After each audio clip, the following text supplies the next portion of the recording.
આગામી વસ્તી ગણતરીને લઈને સરકાર દ્વારા તૈયારીઓ તેજ બનાવવામાં આવી છે। ત્યારે વાવ તાલુકામાં શિક્ષકો માટે 3 દિવસીય વિશેષ તાલીમ કાર્યક્રમનું આયોજન કરવામાં આવ્યું હતું। વાવની વિનયન કોલેજ ખાતે યોજાયેલા કાર્યક્રમમાં તાલુકાની વિવિધ શાળાઓના 170થી વધુ શિક્ષકો જોડાયા હતા।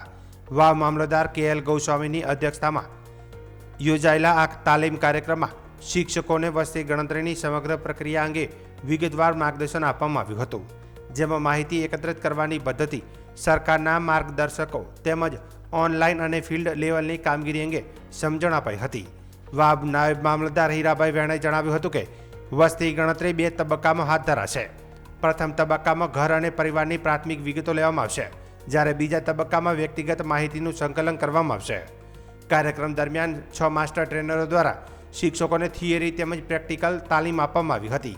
અંતિમ દિવસે ફિલ્ડ વર્ક મારફતે વાસ્તવિક કામગીરી કેવી રીતે કરવી તેની પણ માહિતી આપવામાં આવી હતી।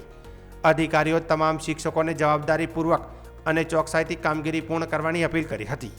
સમગ્ર તાલીમ કાર્યક્રમ દરમિયાન શિક્ષકોમાં ઉત્સાહપૂર્ણ માહોલ જોવા મળ્યો હતો। વસ્તી ગણતરી 2027 અંતર્ગત વાવ તાલુકાના ગણતરીદાર તેમજ સુપરવાઇઝરોની 3 દિવસીય તાલીમનું આયોજન વાવ તાલુકાની સરકારી વાણિજ્ય અને વિનયન કોલેજ ખાતે કરવામાં આવેલ, જેમાં તમામ શિક્ષકોએ ઉત્સાહભેર ભાગ લીધેલ છે।